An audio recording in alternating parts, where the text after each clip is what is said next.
Professor Luiz, o senhor é conhecido pelo seu trabalho de história da arte, das pesquisas que fez sobre Michelangelo, enfim. E agora o senhor lança um livro sobre o meio ambiente, o colapso ambiental. O senhor chamou o livro de Capitalismo e Colapso Ambiental. Por que se dá essa mudança de foco na sua pesquisa? Olha, na verdade eu já vinha me interessando por isso há muitos anos, né? E desde 2010, então, que eu resolvi escrever esse livro, comecei a redigir em 2011. Acho que o que me surpreende mais é que outras pessoas não tenham já tentado escrever livros a esse respeito, porque é uma situação que concerne a todos nós, digamos assim, né? Então, qualquer pessoa que leia os jornais hoje, certamente tem uma clara ideia, vamos dizer assim, de que há uma degradação das coordenadas ambientais, não só do Brasil, do planeta de forma geral.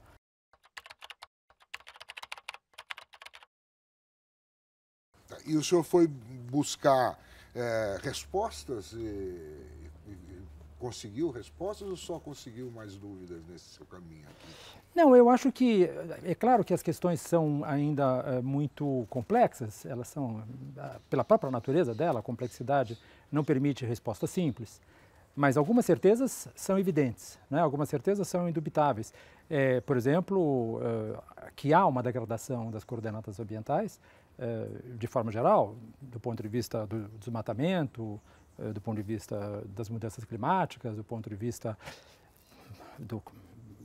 dos recursos hídricos, da degradação dos solos, e há um dossiê, portanto, muito variado, que nos permite dizer que há, de forma geral, uma degradação das coordenadas ambientais do planeta acelerada, né? Provocada pelo homem. Com certeza, né? São aquilo que eles chamam, são alterações antropogênicas, como se chama, ou seja, que têm origem na atividade humana, basicamente na atividade econômica do capitalismo global, por isso o título Capitalismo e Colapso Ambiental.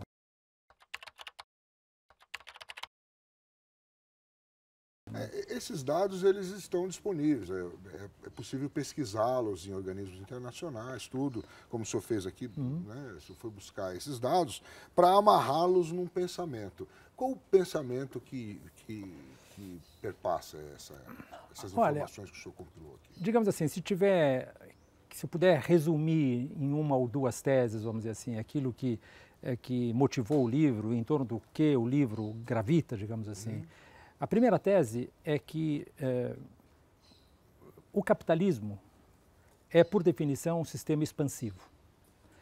O capitalismo significa um sistema no qual, vamos dizer assim, os detentores do controle do fluxo de investimento têm por finalidade fundamental aumentar o retorno do seu investimento. Perfeito. É isso que define o capitalismo. Portanto, ele, na própria, vamos dizer assim, estrutura celular desse sistema, está inscrita a ideia de expansão. Se o capitalismo não se expande, ele entra em crise. Ele precisa se expandir para se manter, vamos dizer assim, saudável, entre aspas. Ora, a expansão do capitalismo, desde os meados do século XX, vem se chocando com os limites do planeta. O planeta não é ilimitado.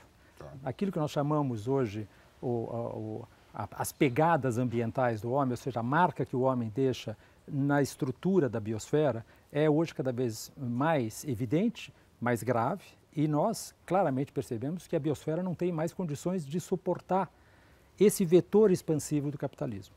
Então, a tese central que eu defendo no livro é que, se nós nos mantivermos nessa rota, que é uma rota baseada na atividade da rede corporativa internacional, nós certamente entraremos num colapso ambiental. É a partir dessa tese que o livro, digamos assim, se estrutura. Então, explica para a gente o seguinte, é meio contraditório, como é que se vai frear isso? Porque o próprio desenvolvimento da humanidade tem sido assim. A humanidade cresce, aumenta o número de pessoas, essas pessoas passam a usar a natureza de uma maneira mais agressiva, cortam árvores, poluem os rios, o ar é poluído com as máquinas que nós construímos. Quer dizer, nós teríamos que mudar hábitos globais. Agora, a gente já vem discutindo isso há algumas décadas e até agora a gente não caminhou nada, né, professor? Quer dizer, não diria que nós não caminhamos nada, mas eu diria que você tem toda a razão no sentido em que o agravamento da crise vem vindo num ritmo superior à nossa capacidade de reagir a ele. Não é? Por enquanto, nós estamos, portanto, perdendo a partida, digamos assim. Não é? Quer dizer, o que definiria, talvez, a atualidade atual, quer dizer, a atualidade do mundo em que vivemos, é o fato que nós estamos numa corrida contra o relógio. E nós estamos perdendo essa corrida contra o relógio. Então, ou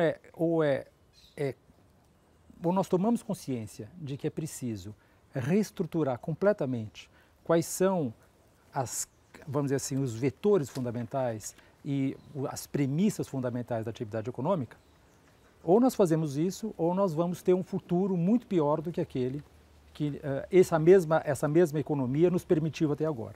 O senhor disse que a gente está vendo, aqui tem um momento do livro, o senhor disse que a gente vê o que está acontecendo, sabe o que está acontecendo, mas a gente não se mexe, é como se houvesse uma parede na nossa frente. O que é isso?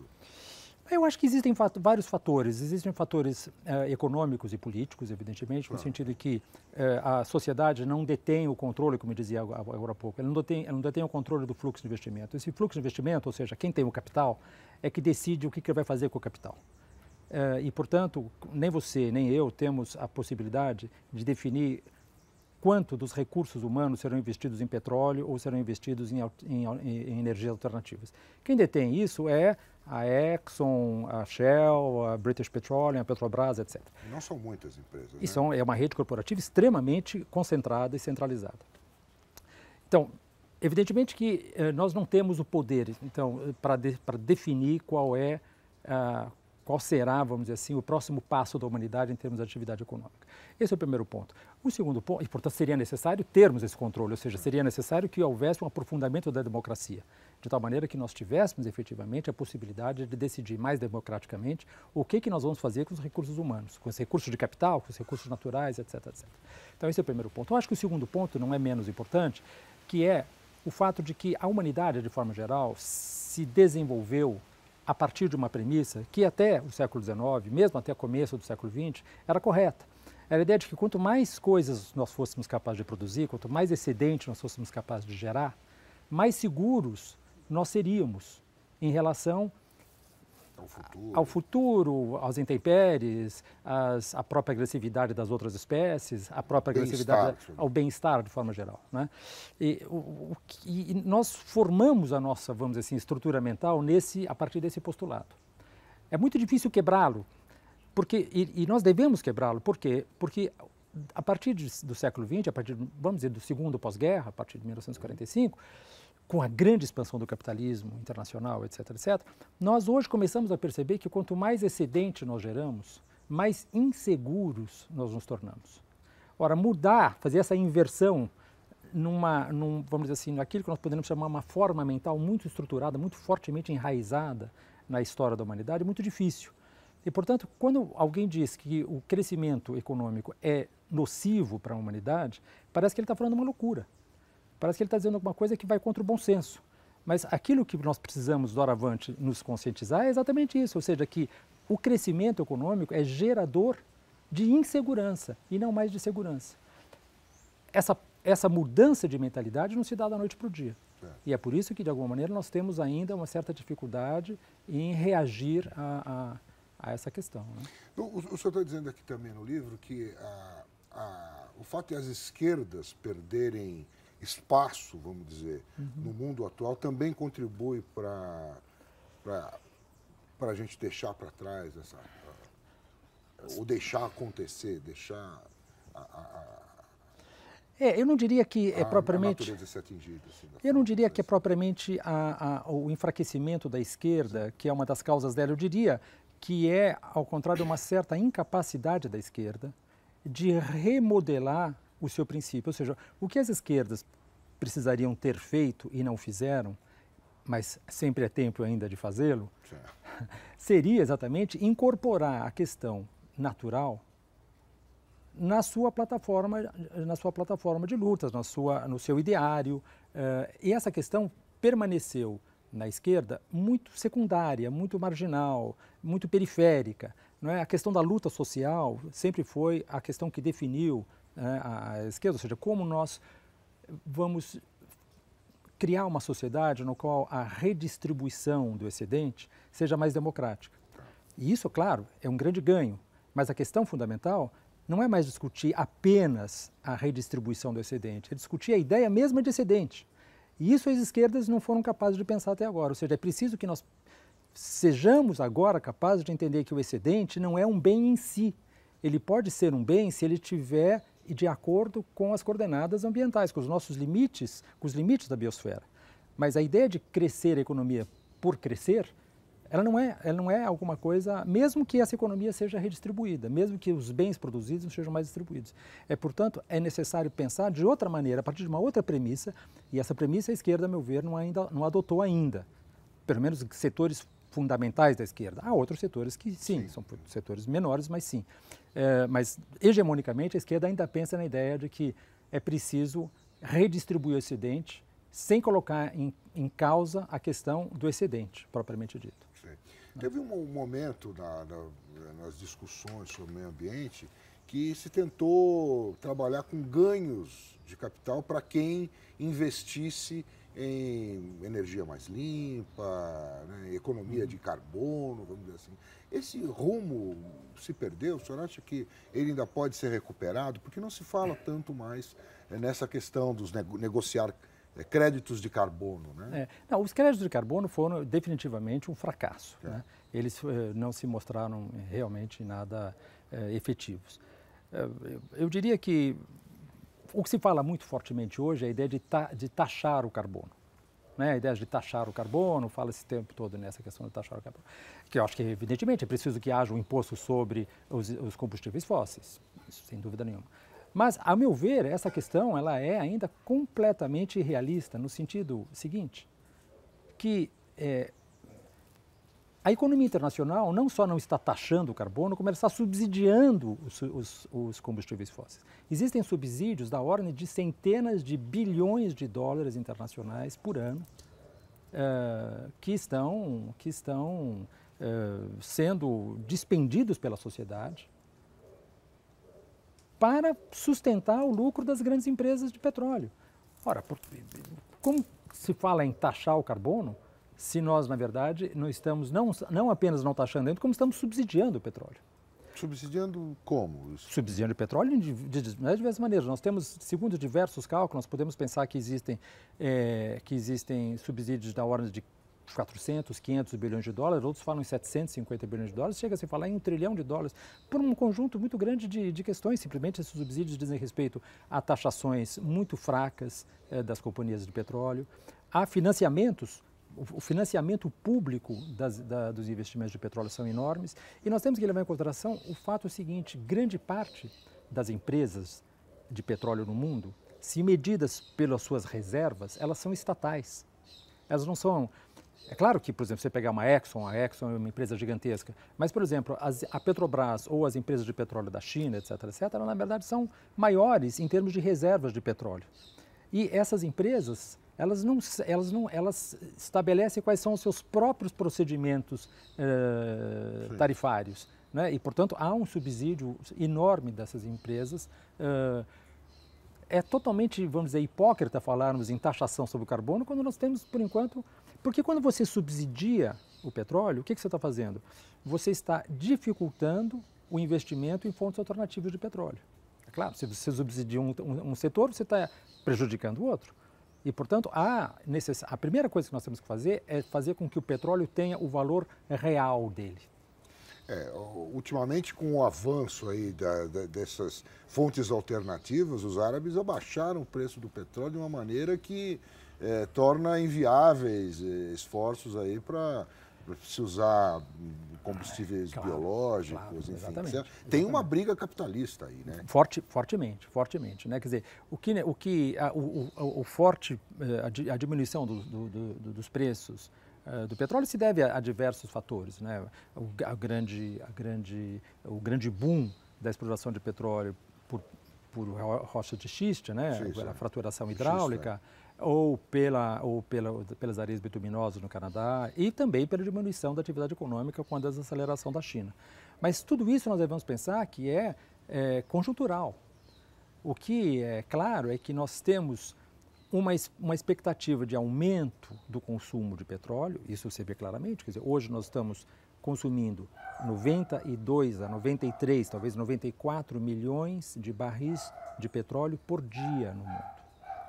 Hoje nós gastamos 93 milhões de barris, amanhã nós vamos gastar mais 93. E se você for ver qual é a progressão é praticamente uma progressão não dentada, é uma progressão contínua, né? Então nós não podemos falar que há um esforço ou uma conscientização das grandes estruturas de poder da humanidade diante desses números. Um outro elemento que a gente tem que levar em consideração é o aumento do consumo, da produção e do consumo de carvão. Nós temos números, há uma volta ao carvão, né? Há uma volta ao carvão. Agora nós estamos começando a talvez chegar num platô de produção. Mas se você pegar de 2000 a 2014, o aumento é vamos dizer, é um aumento contínuo, né? Nós estamos hoje produzindo da ordem de 7 bilhões de toneladas de carvão por ano, 7,83, quase 8 vegetal bilhões. Vegetal ou de uma maneira geral? Não entendi. Vegetal, carvão vegetal? Carvão mineral. Carvão mineral. Carvão vegetal é residual, é residual. É o carvão mineral, né? O carvão mineral, se você pegar as sociedades como ainda hoje os Estados Unidos, 40% da energia dos Estados Unidos, da energia primária dos Estados Unidos, aquela que gera energia elétrica, etc., 40% ainda é de carvão, né? Um país como a Alemanha, Polônia, etc., a China é mais de 50%. É mais de 50%. Então, nós estamos imersos, profundamente imersos em combustíveis fósseis. É preciso acabar com isso. Não há dúvida quanto a isso. Não dá para nós nos enganarmos mais. Isso supõe o quê? Supõe que nós tenhamos que colocar nas nossas cabeças que nós temos que produzir menos energia, nós temos que consumir menos energia, nós temos que remodelar a ideia de quanto é necessário para uma sociedade civilizada ser civilizada, quanto é necessário de energia para que ela seja civilizada, né? Nós estamos totalmente enganados em relação a isso, né? E é essa a questão, a meu ver, de que trata o livro. Sim. Né? E aí, no final, você dá algumas sugestões de que caminhos e que rumos tomar. Qual é o principal rumo que você define? Não, eu não diria que o rumo, quer dizer, quando você fala em rumo, se fala em política, e o livro não tem a pretensão de nenhum receituário político. O que eu diria é o seguinte: nós precisamos partir de uma premissa. Se nós formos capazes de partir dessa premissa, o caminho será encontrado. Ele terá que ser encontrado coletivamente, não está nem na sua cabeça nem na minha. Sim.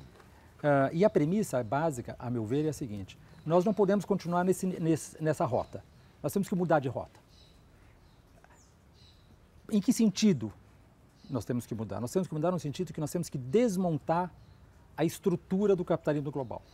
Nós temos que pensar que a alimentação não é uma commodity. Nós temos que pensar que aquilo que você come, seu arroz com feijão, não pode estar taxado, não pode ser avaliado na Bolsa de Valores de Chicago. Nós temos que pensar que o nosso sistema, a nossa matriz energética não pode ser baseada em combustíveis fósseis. Nós temos que pensar que o desmatamento é absolutamente nocivo. O desmatamento é o principal fator hoje em dia de desequilíbrio das estruturas climáticas. Então nós temos que fazer um desmatamento zero. O Greenpeace está falando isso. O que é muito característico hoje, eu diria, é o seguinte: é que existe um consenso científico. Consenso não significa necessariamente unanimidade. Significa que existe um consenso científico, ou seja, que a maioria esmagadora da comunidade científica percebe que nós estamos numa rota que vai desestruturar as coordenadas ambientais do planeta e, portanto, as coordenadas sociais da nossa civilização. Nós não podemos viver achando que a questão ambiental é uma questão periférica. Nós somos seres orgânicos, nós somos seres biológicos, nós dependemos dessa teia da vida, que é a teia da biosfera, e se nós não nos conformarmos a ela, se nós não formos capazes de caber dentro dela sem desestruturá-la, não há sociedade, não há tecnologia, não há fórmula mágica que vai nos tirar da rota do colapso ambiental. O difícil é convencer governos e capitais dessa realidade. Tem prazo para isso, professor? Os cientistas falam muito claramente que nós temos ainda 2 ou 3 decênios. Do ponto de vista daquilo que significa as reservas de combustíveis fósseis que nós poderemos ainda consumir. Né? Quer dizer, o que eles dizem é o seguinte: nós temos que deixar, poderíamos ainda consumir 1/3 das reservas de combustíveis fósseis do planeta e, portanto, teríamos que deixar 2/3 debaixo da terra. significaria que se você fosse o diretor da Shell ou da BP, etc., você falaria o seguinte, olha, os 2/3 do seu capital vão ficar na terra, não vão servir para nada. Você ficaria contente com isso? Claro que não. Você vai fazer o quê? Você vai tentar organizar a sociedade de maneira que ela impeça qualquer medida susceptível de atrapalhar os seus lucros. E essa é a questão fundamental. Quer dizer, não é a rede corporativa, ela não é imoral. Ela não é mais imoral do que qualquer outra rede. Ela não é mais imoral que os professores, que os esportistas, que os escritores, etc, etc. Não é um problema de moralismo, é um problema de que eles não podem, sob pena de suicídio, adotar uma outra atitude empresarial que não seja da expansão. Porque faz parte do cerne da atividade deles, tá certo? E, sobretudo, essas grandes redes corporativas, elas têm responsabilidade em relação aos seus acionistas. Elas não têm responsabilidade em relação a você ou a mim. São os acionistas que estão ali. Por que os acionistas? Porque os acionistas tinham o dinheiro deles, eles colocaram naquela empresa, porque aquela empresa prometeu um retorno, tá certo? Então elas têm até, nós podemos dizer, uma responsabilidade moral em relação aos acionistas. E, portanto, elas não podem ter uma responsabilidade moral em relação a você e a mim. E essa é a grande questão. Portanto, nós temos que desmontar essa estrutura. Desmontar essa estrutura supõe um novo sistema político completamente diferente, uma nova democracia completamente diferente, uma democracia que leva em consideração que o homem tem relações interdependentes com outras espécies. E quem quiser entender bem isso aqui, o senhor foi fundo nessa questão, né? O máximo que eu pude. Não, o senhor foi bastante fundo, quer dizer, o senhor trabalhou com plantas, com a cobertura vegetal do planeta, com água, o senhor dividiu assim, né? Desmatamento, recursos hídricos, solo, lixo, né? Intoxicação do planeta, sobretudo química, não é? Depois a questão dos combustíveis fósseis, evidentemente, dentro dos combustíveis fósseis a questão do carvão, que ela é extremamente importante, os desequilíbrios climáticos, a questão demográfica não é central, mas ela é muito importante também, né? E depois um elemento que é aquele que talvez seja o mais urgente é o colapso da biodiversidade. Nós estamos perdendo hoje 150 espécies por dia. Os não humanos, digamos. Os não humanos, tá certo? E não apenas animais, como também vegetais. Exato. E há, portanto, uma espécie de contração das formas de vida no planeta, formas essas das quais nós dependemos, é isso que nós precisamos pôr na nossa cabecinha, que nós dependemos dessas formas de vida. Os homens não podem achar que eles são capazes de viver independentemente da natureza. Mesmo que nós tenhamos uma ideia totalmente egocêntrica, assim, só interessa o homem, ainda assim, nós temos que entender que o homem não pode prescindir dessas outras formas alternativas de vida. E é isso que tem que ser o princípio a partir do qual nós vamos trabalhar. Tá. Aí você fala, então você fala da biodiversidade, dessa perda, né, e a ilusão de que o homem pode ser independente da natureza. Exatamente. Acho que essa é a questão principal, porque nós vivemos num mundo muito mediado pela técnica. Exatamente, a ilusão antropocêntrica, né? E nós vivemos num mundo que nos ensinou ilusoriamente a achar que a tecnologia vai solucionar os problemas. Nós precisamos da tecnologia para solucionar os problemas no mundo. Não é a tecnologia ela própria que vai solucionar. Depende do que nós quisermos fazer com ela. A tecnologia em si não é nem um bem nem um mal. É aquilo que nós fazemos com ela que faz dela ser um bem ou ser um mal. Então, acharmos que a tecnologia em si vai nos salvar, como o mocinho nos filmes de cinema americano, que na última hora vai ter aquela bala de prata e vai resolver o problema, é totalmente ilusório. Dependerá da gente como ser político, como ser coletivo, como sociedade, em outras palavras, impor uma nova agenda aos governos em relação a isso. É possível fazer isso? Talvez seja. Eu não estou vendo isso acontecer no momento. Mas como eu não tenho bola de cristal, aliás, ninguém tem, graças a Deus ninguém tem bola de cristal, nós não sabemos o que vai acontecer no futuro. Essas reuniões, quando eu falei no início que assim, nós estamos distantes disso, ou quase nada foi feito, é porque as reuniões internacionais que a gente acompanha, enfim, que tratam do tema, só resvalam na superfície do problema. Ninguém mergulha a fundo, justamente por esse medo do capital, do capitalismo. Claro, né? Quer dizer, tudo pode acontecer, menos mexer nos interesses do grande capital. Se você partir dessa premissa, não vai acontecer nada, tá certo? É preciso que haja um grandíssimo perdedor nisso. O grandíssimo perdedor vai ser o detentor do grande capital. É preciso que ele seja controlado, que a sociedade seja capaz de controlar quais são as decisões estratégicas do investimento.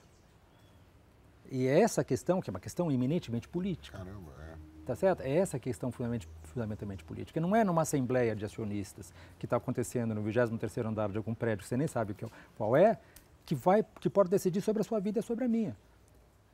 Porque isso vai ter uma clara implicação na temperatura que nós vamos ter que suportar, isso vai ter uma clara implicação no padrão de precipitação de chuvas, na capacidade que nós temos de nos alimentar dos recursos ícteos, ou seja, dos peixes no mar, que estão acabando. Não é? Por quê? Por que estão acabando? Porque existe uma sobrepesca. E por que existe uma sobrepesca? Porque existem tecnologias fantásticas hoje para pescar tudo. Eles fazem essa rede de arrasto que é como se fosse uma mineração do mar. E, portanto, não há peixe que aguente. Né? Ora, nós temos que controlar essa estrutura. Essa estrutura é uma estrutura louca, é uma estrutura que só obedece uma questão, que é o autocrescimento. E ela evidentemente, é incompatível com a nossa sobrevivência. Tá certo. Bom, professor, obrigado pela conversa, parabéns pelo trabalho de fôlego. O senhor levou quanto tempo para fazer? 10 anos, você falou? Não. Eu comecei a redigir o livro em 2011. Comecei a trabalhar no livro lá para 2008, 2009, 2010, redigi-lo em 2011. Portanto, 4 anos. 4 anos. 4 anos de redação, propriamente dita, né? E essas pesquisas todas aqui, o senhor fez nesse período? Não. A redação foi a última fase, digamos, da pesquisa, né? A pesquisa, digamos, teria uns 7, 8 anos. Uns 7, 8 anos, mais ou menos. Você falou que no ano 2000 e pouco que você começou a...